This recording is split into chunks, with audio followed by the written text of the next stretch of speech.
1월 14일 새벽기도 말씀입니다. 오늘 우리에게 주시는 하나님의 말씀은 시편 4편입니다. 시편 4편 말씀, 제가 하나님의 말씀을 읽도록 하겠습니다. 내 의의 하나님이여, 내가 부를 때 응답하소서. 곤란 중에 나를 너그럽게 하셨사오니 내게 은혜를 베푸사 나의 기도를 들으소서. 인생들아, 어느 때까지 나의 영광을 바꾸어 욕되게 하며 헛된 일을 좋아하고 거짓을 구하려는가? 여호와께서 자기를 위하여 경건한 자를 택하신 줄 너희가 알지어다. 내가 그를 부를 때에 여호와께서 들으시리로다. 너희는 떨며 범죄하지 말지어다. 자리에 누워 심중에 말하고 잠잠할지어다. 의의 제사를 드리고 여호와를 의지할지어다. 여러 사람의 말이 우리에게 선을 보일 자 누구뇨 하오니 여호와여, 주의 얼굴을 들어 우리에게 비추소서. 주께서 내 마음에 두신 기쁨은 그들의 곡식과 새 포도주가 풍성할 때보다 더하니이다. 내가 평안히 눕고 자기도 하리니 나를 안전히 살게 하시는 이는 오직 여호와이시니이다. 아멘. 오늘 시편 4편에서 이 시를 지은 시인은 하나님을 부르고 있습니다. 하나님의 응답을 바라며 하나님을 간절히 부르고 있습니다. 먼저 시인은 과거의 하나님이 자기에게 어떤 분이셨는지를 기억합니다. 곤란 중에 나를 너그럽게 하신 하나님, 고난을 당할 때 위로를 주셨던 그 하나님을 기억합니다.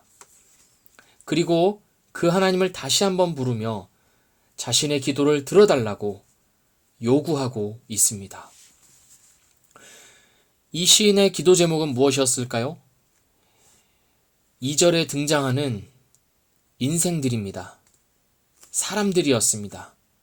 시인이 하나님을 간절히 부르는 이유는 사람 때문이었습니다. 어떤 사람입니까? 2절을 보면 나의 영광을 바꾸어 욕되게 하는 사람들입니다. 다시 말해서 나를 욕보이고 깔아뭉개는 사람들입니다. 헛되고 무가치한 말을 쏟아내고 거짓말과 모함을 일삼는 사람입니다. 하나님의 백성인 자신을 비난하고 깔보는 사람들입니다. 이 사람들 때문에 시인은 지금 하나님을 간절히 찾고 있습니다. 코로나 바이러스가 우리의 삶에 가져온 변화 중에 하나는 우리의 신앙이 본격적으로 핍박을 받기 시작했다는 것입니다. 예수를 믿는다는 것 때문에 이제 세상이 우리를 욕하기 시작했습니다. 이전에도 그런 비난과 욕이 없었던 것은 아닙니다만 이제는 더 노골적으로 욕하고 핍박합니다. 회사에서는 대놓고 교회를 가지 말라고 합니다. 교회를 갔다 왔는지 아닌지 확인을 하기도 합니다. 과외를 하는 집에서는 교회를 다닌다고 하면 과외를 끊어버립니다. 교회를 가는 것은 예수님을 믿는 사람에게는 지극히 당연한 일입니다. 예배를 드리는 것은 하나님을 믿는 자들에게는 호흡과도 같은 일입니다. 하나님께서 우리를 교회로 부르시고 한 몸을 이루도록 하셨기 때문에 우리는 교회에 가지 않을 수 없습니다. 예배를 드리지 않을 수 없습니다. 그런데 이제 교회를 가는 것이, 예배를 드리는 것이 세상에서 질타를 받는 일이 되어버렸습니다. 참으로 큰 핍박입니다. 대놓고 질타하는 사람이 없다 하더라도 더 무서운 것은 나 스스로가 교회를 다닌다는 것, 예배를 드린다는 것, 신앙을 가지고 있다는 것이 왠지 모르게 이 사회에 다른 사람들에게 피해를 주는 것 같이 느껴져서 나를 움츠러들게 하고 눈치 보게 만든다는 것입니다. 이게 더 무서운 것입니다. 예수를 믿는다는 것 때문에 나 스스로가 혼란스럽고 두려워합니다. 이 모든 것들이 참으로 핍박이고 고난입니다. 우리는 지금 이런 현실을 살아가고 있습니다. 오늘 시편 4편을 지은 시인의 기도는 이런 핍박과 고난 속에서 우리가 어떻게 기도해야 하는지를 알려줍니다. 먼저 시인은 하나님 앞에서 대적들을 고발합니다. 대적들을 찾아가 이런 말을 하지는 않았지만 하나님 앞에서 이 대적들을 향한, 자기를 비방하고 욕하는 사람들을 향한 분노를 쏟아놓습니다. 누구 앞에서요? 하나님 앞에서요. 2절입니다. 인생들아, 어느 때까지 나의 영광을 바꾸어 욕되게 하며 헛된 일을 좋아하고 거짓을 구하려는가? 이 시인은 지금 자기의 대적들을 향해서 너희들이 언제까지 그런 악한 일들을 할 것이냐 하면서 분노하고 있습니다. 누구 앞에서요? 하나님 앞에서입니다. 3절에서는 대적들을 향해서 다시 한번 선포합니다. 여호와께서 자기를 위하여 경건한 자를 택하신 줄 너희가 알지어다. 내가 그를 부를 때 여호와께서 들으시리로다. 이게 무슨 말입니까? 너희들 똑똑히 봐라. 똑똑히 알아라. 하나님이 내 편이시다. 나는 하나님이 선택한 사람이다. 내가 하나님을 부르면 하나님께서 들어주시고 응답해 주신다. 이렇게 선포하면서 대적들을 향해서 경고하고 있습니다. 왜 아이들이 싸우다가 한 대 맞으면 아파서 엄마 아빠 울고불고 하면서 찾지 않습니까? 시인은 마치 아이처럼 자기를 괴롭히는 사람들을 향해서, 비난하는 사람들을 향해서 나 하나님께 다 이를 거야. 하나님이 내 편이야. 너희들 똑바로 알아라 하면서 경고하고 있습니다. 자기 혼자서는 대적들을 감당할 수 없고 견딜 수 없지만 시인은 자기에게 하나님이라는 백이 있다고 강력하게 선포하고 있는 것입니다. 사랑하는 성도 여러분, 이것이 우리가 해야 할 기도입니다. 신앙생활은 고난의 연속입니다. 예수님을 믿는 그 순간부터 우리는 좁은 길로 들어선 것입니다. 예수님을 따라서 살려고 하면 우리는 오해와 반대와 멸시와 비방에 직면합니다. 그래서 우리의 감정을 자극하고 나의 마음을 아프게 하고 분노하는 일들을 우리는 계속해서 마주할 수밖에 없습니다. 세상은 하나님을 모르기 때문에, 어둠은 빛을 거부하고 싫어하기 때문입니다. 그래서 우리에게는 이 기도가 필요합니다. 그들을 향한 분노마저, 그 대적들을 향한 분노마저 하나님 앞에서 쏟아놓는 기도가 우리에게 필요합니다. 하나님이 아니면 풀 데가 어디에 있겠습니까?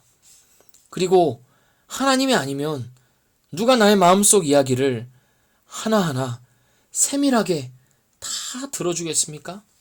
하나님이 아니면 내가 미처 아뢰지 못한 것까지 누가 내 마음을 헤아리고 나의 마음을 보듬어 주겠습니까?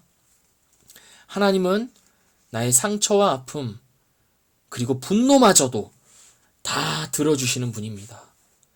우리는 하나님 앞에서 경건하고 거룩한 기도를 억지로 그렇게 하는 척 할 필요 없습니다.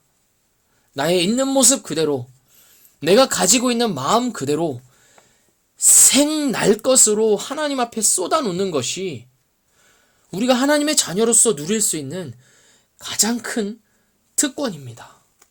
우리에게는 이 고난의 시기를 지나가고 있는 이때에, 하나님의 백성으로서 살아가는 것이 힘겨운 이때에 이 기도가, 하나님 앞에서 솔직하게 내 마음을 쏟아놓는 이 기도가 무엇보다도 가장 필요합니다. 그렇게 하나님 앞에 자신을 모두 쏟아놓은 시인에게 놀라운 일이 일어났습니다. 7절입니다. 주께서 내 마음에 두신 기쁨은 그들의 곡식과 새 포도주가 풍성할 때보다 더하니이다. 이제 시인의 기도가 절망과 분노에서 찬양과 감사로 바뀌기 시작한 것입니다. 이 세상이 가질 수 있는 최고의 기쁨이 무엇입니까? 곡식과 포도주가 풍성한 것입니다. 먹고 마실 수 있는 것들이 넘쳐나는 것보다 더한 기쁨과 즐거움이 어디 있겠습니까? 내가 안전하게 살 수 있는, 내가 앞으로 살아가는 데 있어서 부족함이 없다는 그 사실만큼 나에게 안정감과 즐거움을 주는 것이 어디 있겠습니까? 그것만큼 우리를 만족하게 하는 일들이 뭐가 있겠습니까? 그런데 시인은 주님께서 내 마음에 두신 기쁨은 그것들보다 더한 기쁨이다. 그것과는 비교할 수 없는 기쁨이다. 라고 고백하면서 찬양하고 있습니다. 무슨 일이 일어난 걸까요? 6절에서 주의 얼굴을 비춰달라는 간구를 하였습니다. 1절에서 내게 은혜를 베푸사 나의 기도를 들어달라고 간구하였습니다. 하나님께서 이 간구에, 이 기도에 응답하신 것입니다. 하나님께서 이 어려움 속에서도 여전히 나와 함께 하시고 나를 붙들어 주시고 나를 돌봐주고 계시다는 확신을 하나님 앞에서 자기의 솔직한 심정을 모두 쏟아놓고 있는 이 시인에게 말씀해 주신 것입니다. 이 하나님을 다시 한번 발견한 시인은 자기의 지난 인생 가운데서 항상 신실하게 응답해 주셨던 하나님을 다시 한번 자기의 기도 가운데 발견하고 깨달은 시인은 기쁨에 벅차서 주께서 내 마음에 두신 기쁨이 이 세상 최고입니다 하면서 찬양하고 있습니다. 그리고 이어서 고백하기를 내가 평안히 눕고 자기도 하리니 나를 안전히 살게 하시는 이는 오직 여호와이시니이다. 이렇게 고백하고 있습니다. 사랑하는 성도 여러분, 우리가 평안히 눕고 자는 것은 넓은 집과 편안한 침대가 있기 때문일까요? 아닙니다. 내가 안전히 살 수 있는 것은 나에게 곡식과 포도주가 있기 때문일까요? 아닙니다. 오직 하나님께서 나를 돌봐주시기 때문입니다. 하나님께서 나와 함께 하시고 지금도 나에게 은혜를 베풀어 주고 계시기 때문에 우리가 평안히 눕고 잘 수 있는 것이고 우리가 안전히 살 수 있는 것입니다. 시인은 자신의 기도 중에 이 은혜를 발견했습니다. 여전히 나를 돌보시는 하나님의 은혜와 사랑을 깨달았습니다. 하나님만이 채워주실 수 있는 기쁨과 만족을 얻고 하나님을 찬양하며 감사로 기도가 바뀌었습니다. 과거에도 나에게 너그러우셨던 하나님, 은혜를 베풀어 주셨던 하나님은 오늘도 나에게 복을 주시고 은혜를 주시는 하나님이십니다. 신앙생활을 한다는 것은 계속해서 이 하나님을 발견하고 하나님을 더욱 의지해가는 과정이라고 할 수 있습니다. 어느 한순간에 어떤 신령한 경험으로 인하여서 한 번에 완성되는 것이 아니라 우리의 긴 인생의 여정 가운데서 반복해서 우리에게 다가오는 고난 속에서 우리의 신분을 위협하고 우리의 신앙을 핍박하는 이 현실 속에서 하나님께 나아가 해결을 받는 그 기도 가운데, 그 인생의 과정 가운데 우리가 점점 더 하나님의 형상으로 만들어져 가는 것, 이것이 신앙생활입니다. 이것이 하나님 앞에서 바르게 가는 길입니다. 사랑하는 성도 여러분, 예수님을 믿고 살아가는 우리에게 다가오는 모든 어려움들을 그대로 하나님 앞으로 가져가십시오. 솔직하게 하나님 앞에서 그것들을 쏟아 놓으십시오. 우리를 비방하는 자들을 찾아가서 묻고 따지고 논쟁할 것이 아닙니다. 또는 내 친구들을 찾아가서 내가 이런 일을 당하였다 하소연할 것도 아닙니다. 그들을 향한 분노와 절망을 모두 하나님 앞에 가져가서 쏟아버리십시오. 우리는 오늘 본문 말씀의 시인처럼 하나님을 경험하게 될 것입니다. 하나님께서 여전히 나의 편이시고 나의 기도를 듣고 계신다는 확신 속에서 오히려 하나님을 찬양하고 하나님께 감사의 고백을 올려드리는 놀라운 변화를 맛보게 될 것입니다. 주께서 내 마음에 두신 기쁨이 세상 그 어떤 만족보다 더하다는 고백이 우리의 입에서 터져나올 때 우리는 평안히 눕고 자는 복을 누리게 될 것입니다. 세상 그 누구도 부럽지 않게 하나님 안에서 꿀잠을 자게 될 것입니다. 이 은혜가 하나님 앞에서 솔직하게 나아갔을 때 하나님께서 우리를 바꾸어 주시는 이 은혜가 오늘 우리 모든 성도님들 가운데 넘치기를 축원합니다. 기도하겠습니다. 살아계신 하나님, 하나님을 찬양합니다. 하나님은 우리를 향하여서 신실하시고 하나님은 변하지 아니하시고 하나님은 어제나 오늘이나 처음부터 마지막까지 우리를 돌보시며 우리를 사랑하시며 우리의 편에 서셔서 우리를 변호하고 계시고 우리를 지켜주시고 우리를 돌봐주고 계심을 주님 이 시간 다시 한번 고백하며 찬양합니다. 하나님, 우리가 인생 가운데 마주하는 어려움들, 특별히 하나님의 백성으로서 이 믿음을 가지고 신앙을 가지고 살아가는 이 인생의 여정 속에서 참으로 어려운 일들을 겪을 때가 많습니다. 예배를 드린다는 것 때문에, 예수를 믿는다는 것 때문에 세상에서 눈초리를 받고 손가락질을 당하며 알게 모르게 나를 움츠러들게 하는 이 핍박 가운데 우리가 살아가고 있습니다. 그러나 주님께서 이 모든 것을 아시지요? 주님께서 이 모든 상황들을 다 알고 계시지요?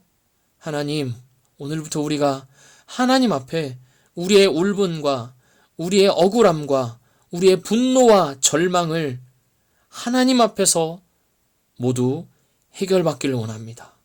사람을 찾아가서 해결하고 다른 해결 방법을 찾는 것이 아니라 하나님 앞에서 솔직한 내 모든 이 속의 것들을 꺼내어 놓음으로 말미암아 하나님께서 바꾸어 주시는 그 은혜와